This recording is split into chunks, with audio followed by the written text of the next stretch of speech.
Hey Tissot, you have a typo on your website. But enough about this PP, let's talk about the PRX. This watch has been on every list since it came out. Best value watches, best watches under 1,000, best entry-level watch, you name it. There are a million other videos and articles telling you exactly why that is, so we're taking a different approach today. We're hitting the other watches, modern and vintage, that strike the same vibe as the PRX, but in their own way. The following watches aren't necessarily better than the PRX, but they may be better for you. After all, it's your money, do whatever you want to. We've got some deep cut vintage gems later on in the video, but let's start with the PRX's contemporary competition. There are a lot of micro brands on the market that offer their own take on the integrated bracelet sport watch. First is the 12 by Christopher Ward. Now I saw a comment recently online that said Christopher Ward is basically a wedding band that only plays cover songs.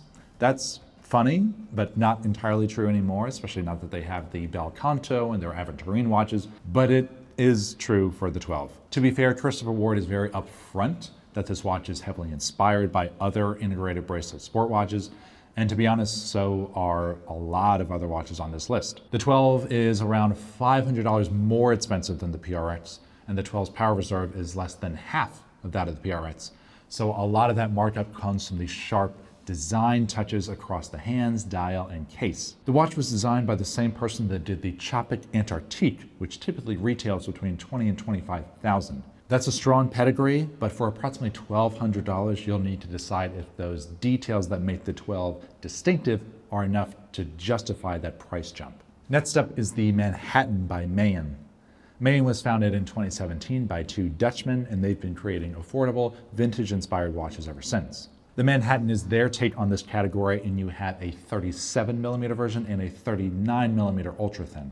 The 39 comes in at less than 7mm thick, but that's because it uses a manually wound edit movement. 37mm version uses the same Sellita SW200 movement as the Christopher Ward 12 and many, many other watches in this price point. The biggest differentiating factor here is the case shape and the dial. While many contenders in this category strive for a Royal Oak tapisserie style dial, the Manhattan opts for a Côte de Genève look. The Nivada Grenchen F77 is another viable option, and this watch traces its roots back to the vintage Nivada from the 1970s. This 37mm watch comes in 3 dial colors with or without a date. The price point here is on the higher end at over $1,200, and it's definitely thicker too at almost 13mm. You also don't get an exhibition caseback if that happens to be on your list. A couple positives here. The clasp is adjustable, which you do not get with a butterfly clasp. And the smoky brown dial adds a nice vintage touch that you don't find with many others. You can find collaboration versions of the F77 as well with other dial styles just for more variety. The Urban Traveler from French brand Yema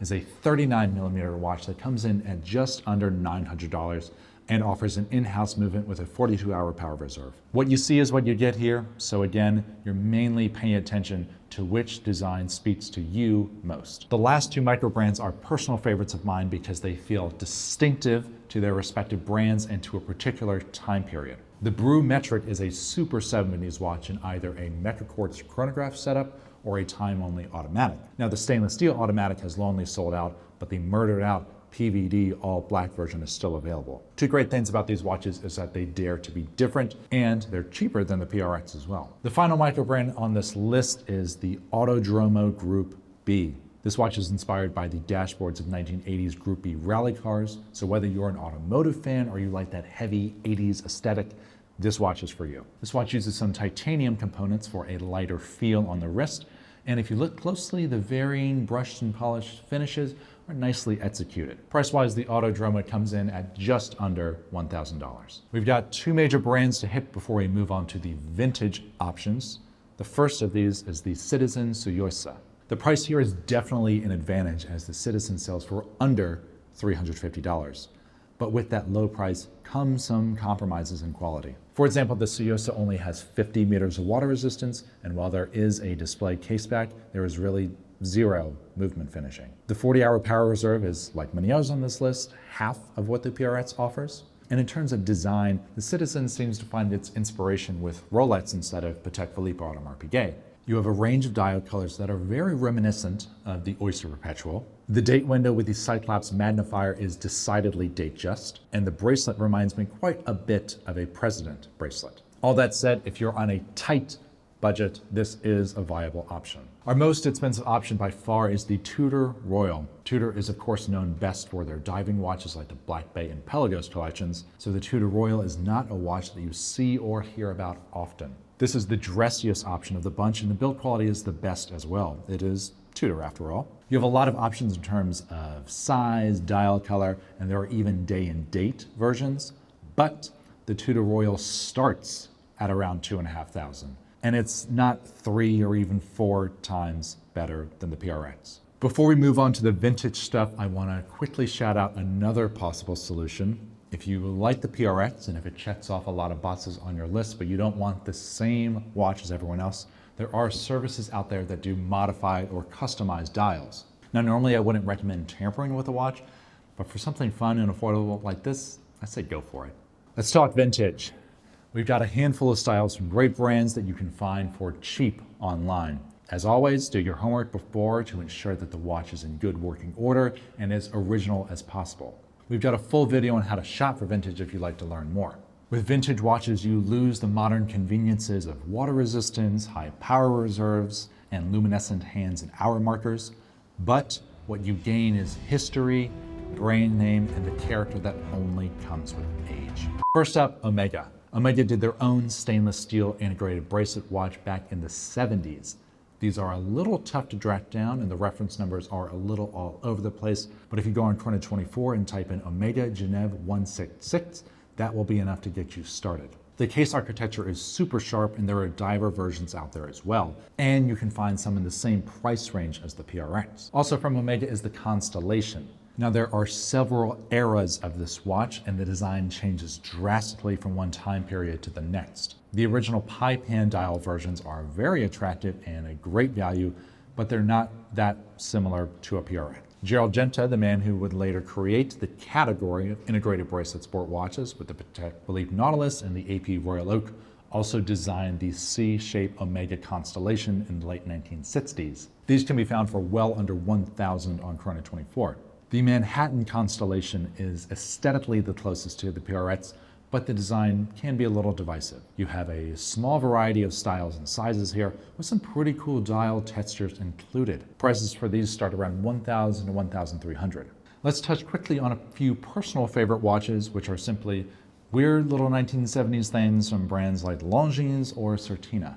These three are from my own collection and they were purchased for roughly $500 each. The case architecture creates such a statement and they're full of funky little details. There are plenty of similar watches out there on the market, and to get started hunting for them, simply type a brand name into the search bar on Chrono24 and filter the results for whatever date range you like. For example, 1970 to 1979. If you did this method for Tissot, you'd see our next two watches pop up. If you like the PRX and you want to check out the source material that inspired it, then take a look at the Seastar and the PR516. These carry the same DNA as the modern PRX, but with the warmth and character that only comes from vintage. Let's hit Zenith real quick before finishing with Seiko.